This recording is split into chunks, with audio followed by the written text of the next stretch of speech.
ధనస్సు వారికి గనక చూసుకున్నట్లయితే ప్రధానంగా ఇక్కడ మీకు మీ యొక్క జీవితంలో ధనపరంగా ఎదగలేకపోతున్నాము, లేదా వివాహం కుదరట్లేదు, మరియు అదేవిధంగా కెరీర్ పరంగా గ్రోత్ అవ్వట్లేదు, లేకపోతే పూర్వజన్మ కర్మ వెంటాడుతున్నట్టుగా అన్నీ ఇలాంటివి జరుగుతున్నాయి అని కొంతమంది ఇబ్బంది పడుతూ ఉంటారు. అది హెల్త్ రూపంలోని, లేకపోతే కేసెస్ రూపంలో ఇట్లా.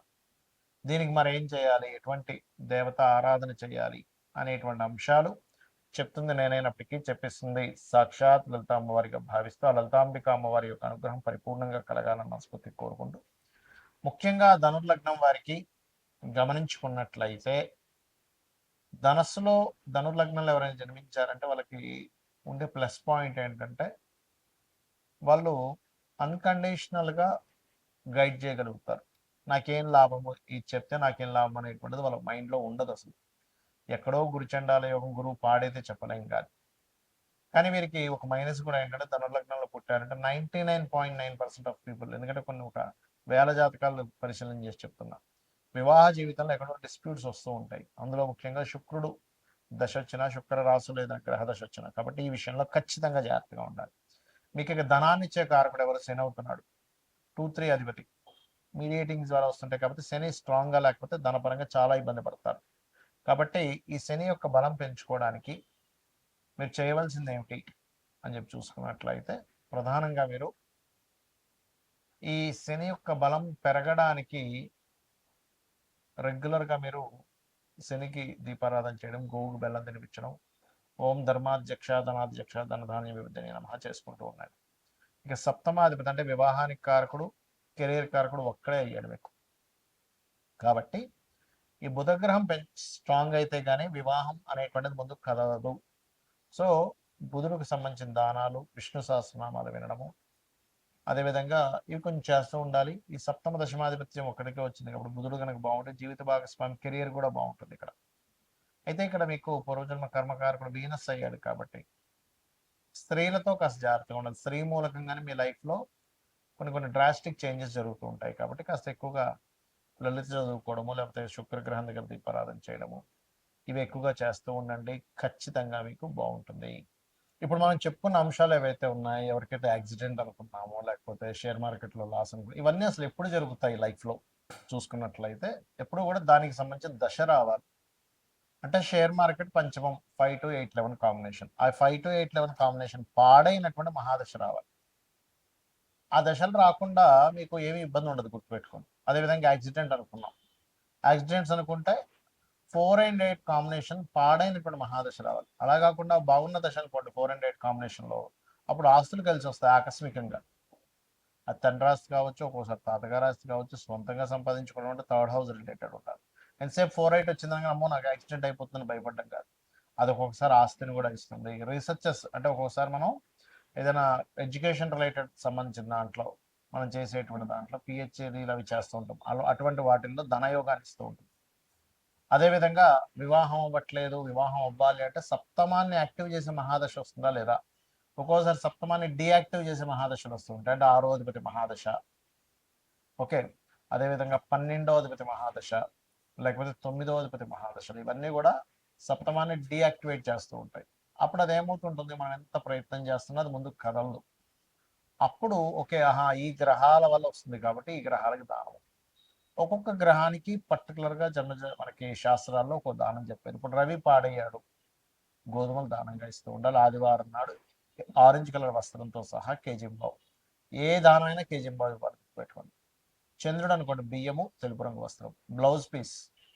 ఓకే, బ్లౌజ్ పీస్ లేదా షర్ట్ పీస్ ఇస్తారు, ప్యాంట్ పీస్ ఇస్తారు, మీ ఇష్టం అది. కుజుడు అనుకోండి కందులు, రెడ్ కలర్ క్లాత్. బుధుడు అనుకోండి పెసలు, గ్రీన్ కలర్ క్లాత్. ఒకవేళ గురువు పాడయ్యాడు మీ జన్మజాతకంలో, ఆ గురువే మీకు అక్కడ మహాదశనాథుడయ్యాడు, అంతర్దశనాథుడయ్యాడు. ఒక్కోసారి మీ యొక్క విషయాన్ని అపురూపంలోకో, లేకపోతే వివాహం వెనక్కి వెళ్ళే విషయంలోనో, సంపాదన సరిగ్గా లేని విషయానికో అది కనెక్ట్ అయింది. అప్పుడు శనగలు దానంగా ఇవ్వాలి, ఎల్లో కలర్ క్లాత్. శుక్రుడు పాడయ్యాడు అనుకోండి, ఉదాహరణకి మీ జన్మజాతకంలో బొబ్బర్లు, తెలుపు రంగు వస్త్రము దానంగా ఇవ్వాలి, గుర్తుపెట్టుకోండి. శని అనుకోండి నువ్వులు and blue colour cloth. Rahu అయితే మినుములు, సిమెంట్ కలర్ క్లాత్. కేతు అయితే ఉలవలు, మల్టీ కలర్ క్లాత్. అయితే ఎప్పుడు కూడా చాలా మంది దానం ఇచ్చేటువంటి విషయాల్లో కూడా ఏమంటే మేము ఆలయానికి వెళ్ళి అక్కడ ఒక మూలను పెట్టేసి వెళ్ళిపోతాము అంటూ ఉంటారు. అలా మీరు కనుక మూలను పెట్టేసి వెళ్ళిపోతే అది దానం కిందకి రాదు.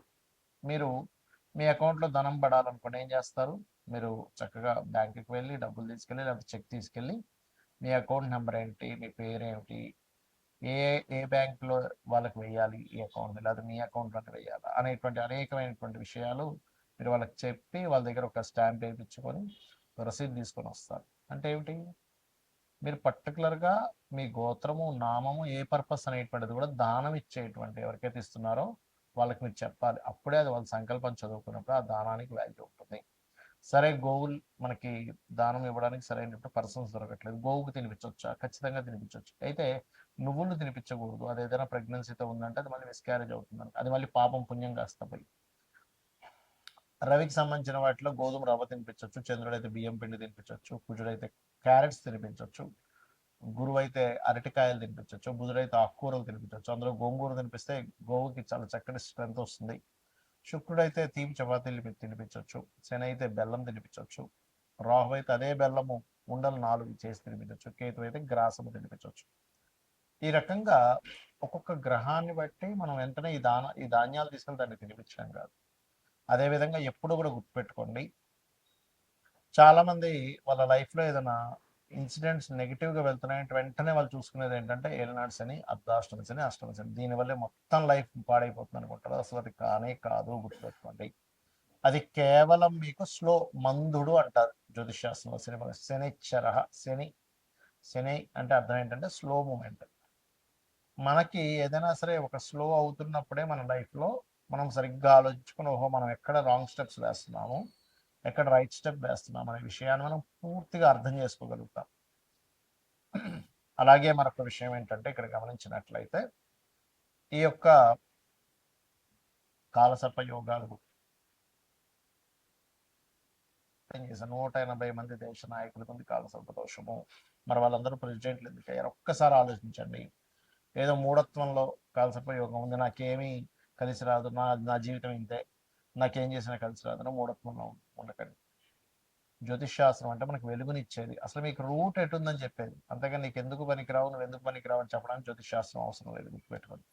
కాబట్టి ఏలినాడ్స్ని కాలసర్ప యోగం విషయంలో పెద్ద సీరియస్గా తీసుకోకండి, అది పెద్దగా ఏమీ కాదు. మీ పర్సనల్ చార్ట్లో ఉండే మీ మహాదశలు, అంతర్దశలు, ఇప్పుడు మనం చెప్పుకున్నాం 5 అంశాలు. ఒకటేంటి, మీకు వివాహం అవ్వాలన్నా, ధనం కలగాలన్నా, లేకపోతే ఏంటి అని ఆ పర్టికులర్ గ్రహాన్ని అది యోగ్యవంతంగా మారాలి. అది కంబస్ట్ అయి ఉంటుంది, ఒక్కోసారి అస్తంగత్వ దోషంలో ఉంటుంది, లేకపోతే పాపకత్తెల్లో ఉంటుంది. అలాంటప్పుడు మీకు వివాహం అవ్వకపోవడమో, ధనం రాకపోవడమో, లేకపోతే మీరు అనుకున్నటువంటి స్టేజ్కి కెరియర్లో వెళ్ళలేకపోవడమో, ఆకస్మిక సంఘటనలు జరగడమో, అప్పులు పాలవడమో జరుగుతూ ఉంటుంది. సో ఈ రకంగా చేయండి. ప్లస్ మీరు ఫైనాన్షియల్గా ఎంతున్నా కొంతమంది హ్యాపీనెస్ ఉండదు, అలాంటి వారు ఓం ఇంద్రగోప పరిక్షిప్త స్మరతూనా భజంగికాయై నమః అనే నామస్మరణ చేయండి, ఖచ్చితంగా బాగుంటుంది. అలా కాదండి నాకు అన్ని విధాలా నాకు కావాలంటే టోటల్ లలితా సహస్రనామాలు రోజు చేయండి. రోజు కనుక నిత్యము లలితా సహస్రనామాలని ఎవరైతే శ్రవణము పఠనము చేస్తారో ఖచ్చితంగా వారికి ఎటువంటి ఇబ్బందులు ఉన్నా కొన్ని జన్మ పాప ఫలితాలను తొలగిస్తుందట అమ్మవారు. అందులో ఒక్క నామం చాలట మన ఎన్నో జన్మల పాపాలను తొలగించి ఇంకేమైనా మిగులు ఉన్నాయా అని అడుగుతుందట. కాబట్టి ఇలా చేయండి, అన్ని విధాలా మీకు బాగుంటుంది.